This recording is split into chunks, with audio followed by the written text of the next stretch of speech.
Oke, Assalamualaikum warahmatullahi wabarakatuh. Shalom, Om Swastiastu, Namo Buddhaya, Salam Kebajikan. Good afternoon, Mr. Hassan and our friends. In this nice occasion, we are psychological students from 11 Maret University, Group 5 from Class D. I hope wherever and whenever you are right now will be excellent condition and fulfilled with happiness. Before that, I will introduce the members' name. Next slide.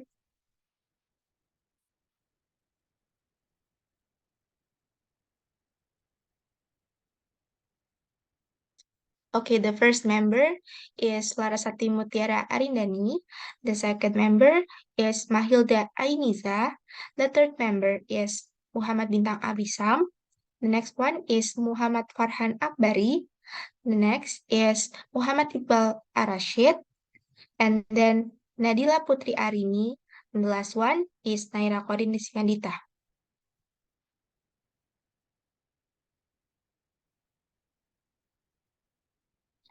Okay, this is the chapter point that we will discuss at this time. The first is the definition of self-diagnose. The second one is the characteristic of self-diagnose. The third is the example of self-diagnose, and then the specific information about self-diagnose. The next one is cause of self-diagnose, and then the effect of self-diagnose, and then the treatment of the problem. The next one is how to prevent self-diagnose, and the last one is how to resolve self-diagnose. Okay, the topic that we will discuss about is self-diagnose. Have you ever been worried about something you didn't need to be worried about? For example, when you suddenly feel worried when you want to do something and you diagnose you get anxiety. Assuming or believing that you have a condition when you don't can also be hurtful toward people who have been clinically diagnosed. On this occasion, we discuss about a topic popular issues nowadays. It talks about something that is often done intentionally or unintentionally. So the topic that we will discuss is about self-diagnosis. It covers general self-diagnosis, definition of self-diagnosis, specific information of self-diagnosis including cause and effect, and the treatment on how to prevent and resolve self-diagnosis. We are students from Psychology Department of 11 Maret University and we are very interested regarding this topic. In our opinion, self-diagnosis is a process of diagnosing or identifying a medical condition in yourself. People Google a symptom or a medical sign and try to figure out if they have a condition. This is self-diagnosis. Over time, a self-diagnosis is wrong and can lead people astray. For that reason, self-diagnosing is highly vulnerable. Not only is self-diagnosing bad, but it can also be dangerous. If you jump to conclusion about the condition you are suffering from, you may begin wrong treatment. So, self-diagnosis makes people believe in reality that doesn't necessarily happen, and constantly forcing yourself to believe what you believe can become a reality. This research informed that diagnosis needs special skills and only an expert or professional can do this. In this discussion, we will explain some information about the definition of self-diagnose, then the more specific information about self-diagnose, and the solution of this problem.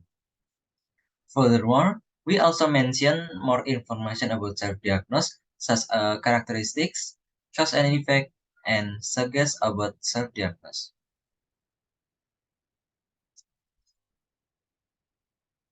The definition of self-diagnose. What do you know about self-diagnose? Is it a diagnosis that you make yourself, or a diagnosis that is on yourself?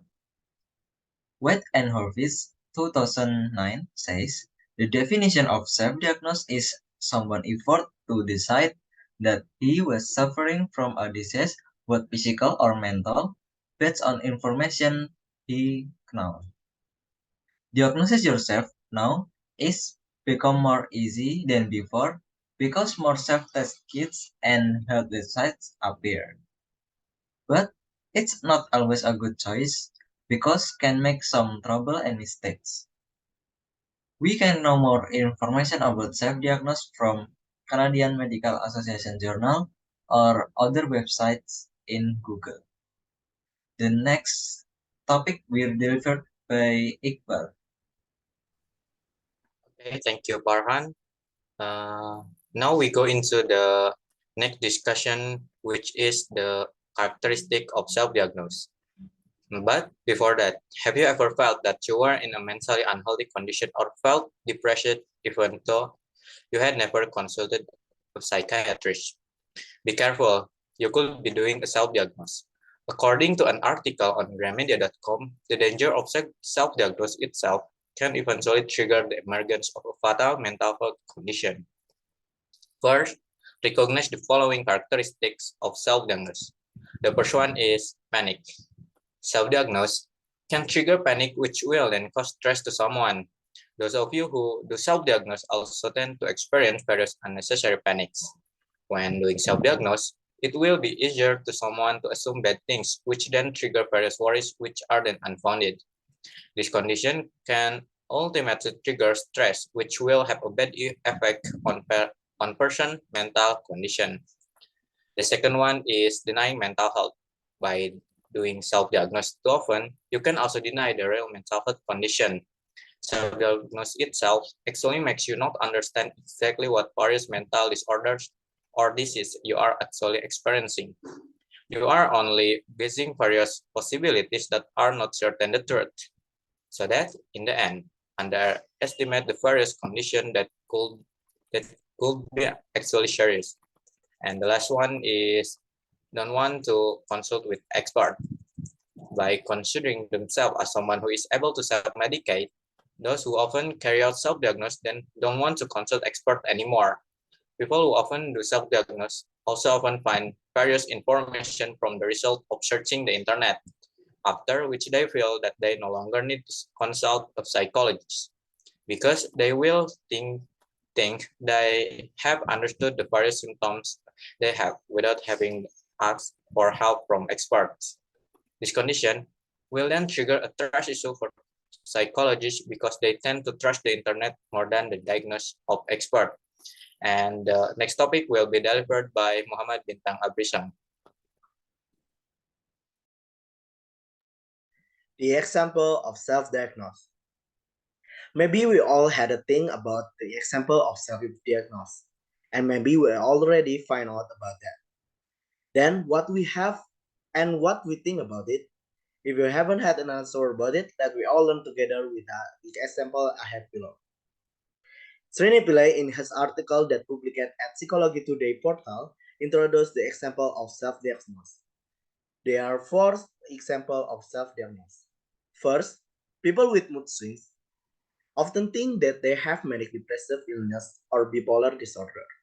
Second, people with insomnia, inattention, and depression may believe that they have sleep disorder, ADD, and major depression. Third, people who are overwhelmed by anxiety will think they have an anxiety disorder. Fourth, people with delusional disorder do not think that they are delusional, and because they are not overly psychotic, they may not think to report paranoid symptoms that add up to delusional. And all of the example happen because they think have a characterism of that health issue. Next point will be delivered by my friend Mahilda. Okay, thank you, Lisa. So, in this discussion, I will tell you why self-diagnosis is really dangerous and what the effect of self-diagnosis in general by giving an example. So, self-diagnosis is very bad for mental health, which increase excessive anxiety and trigger feelings depression. For example, you are worried because you often have headache and often feel tired. Then you look for headache information on the internet. Based on the search, showing this symptom is a sign that you have another more severe disease. At the time, you are so anxious and stressed that life is always short in fear that interferes with your mental health. Many people self-diagnose because they think it can be cured by looking at the symptom on the internet or feel afraid to ask psychologists or lack trust in experts. According to the blog of 1%.net about the effect of self-diagnose, we may wrong diagnose or even wrong medicine. No risk of wrong self-handling and also waste the money because considering that the drug may not be effective in treating disease. So the next topic will be delivered by my partner Arin.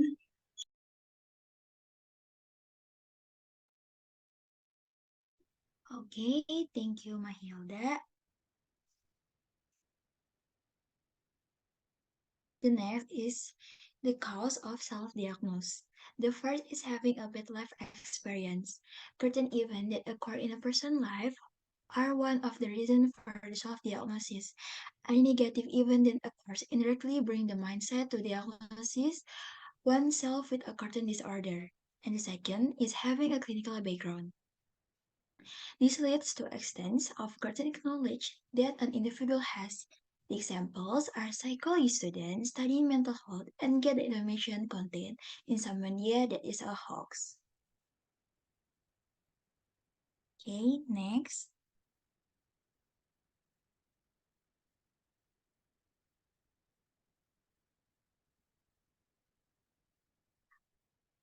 There are the effect of self-diagnosis. There is an effect that the wrong self-diagnosis will lead to. The first is wrong diagnosis, the second is wrong drug use, and the last is inappropriate and excessive panic and suspicion. The examples are when you have mood swing and you think you have bipolar, take the stomach medicines and it turns out it was the wrong medicine, get panic and suspect something was wrong. The many impact of self-diagnosis, the first is cognitive impact. It is the one of the impact that will occur when a person is not sure whether he is experiencing a mental disorder or not. The second is affective impact. An impact that is clearly visible and easy to obtain based on the data is the cycle. And the last one is behavioral impact. Worrying and having a negative impact, assumption of some person, a group, which lead to forced optimism, which cause oneself to force to behave well in front of that person or group and make himself a person who is not real. Okay, the next topic will be delivered by Naira.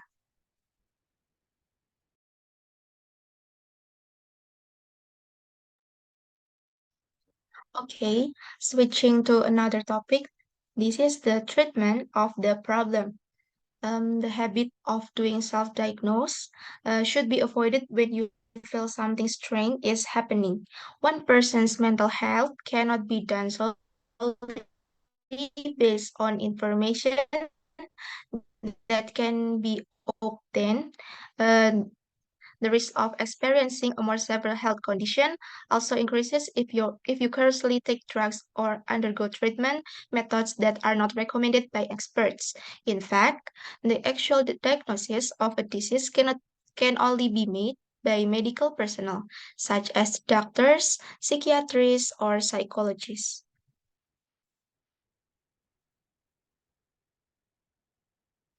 The next one is how to prevent self-diagnose.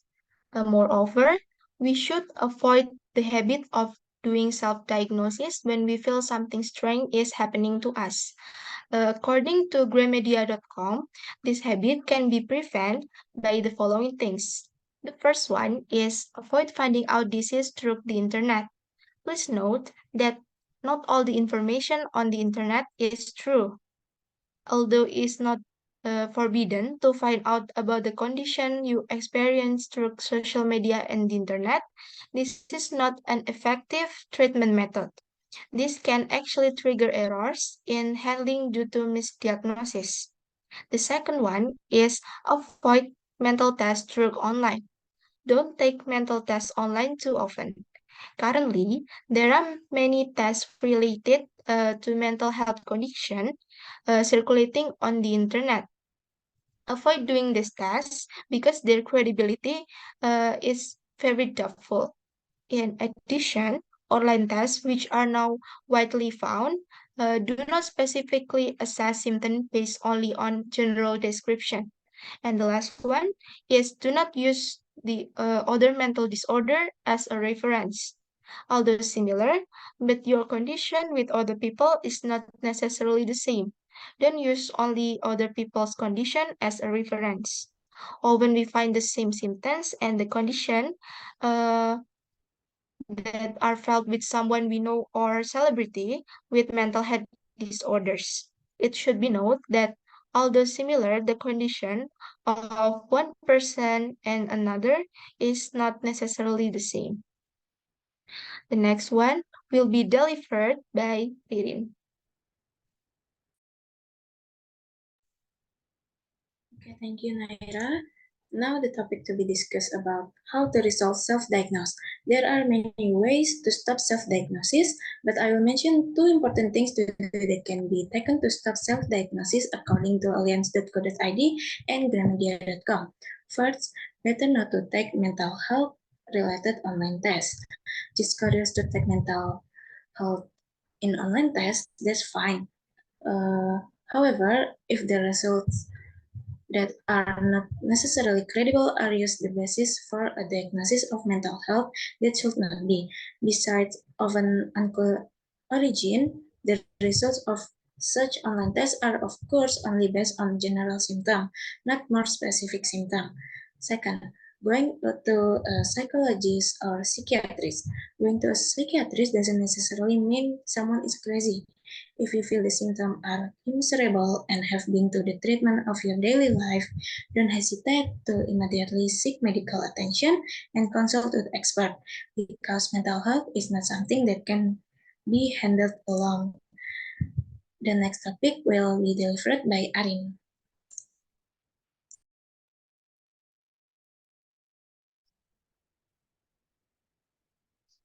Okay, thank you, Ririn. Next.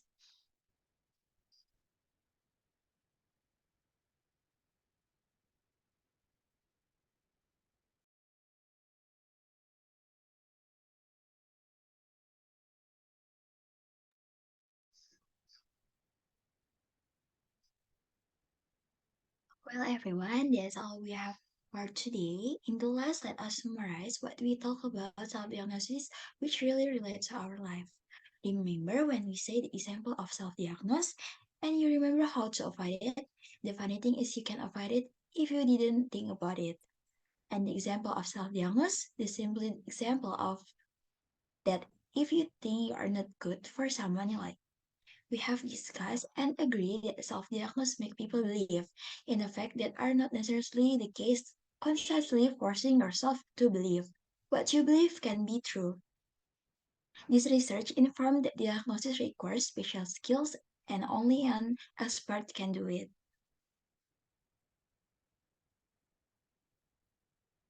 Okay, the last is I do remember one of the quotes from the famous psychology figure Sigmund Freud, which said, before you diagnose yourself with depression or low self-esteem, first make sure you're not in effect surrounded by jerks.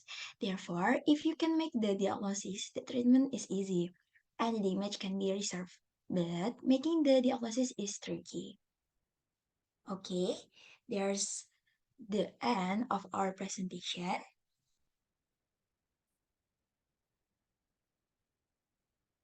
From group 5. Okay, thank you for your attention, Mr. Hassan, and sorry if there are many mistakes and less words. See you and as you. See you again. Wassalamualaikum warahmatullahi wabarakatuh.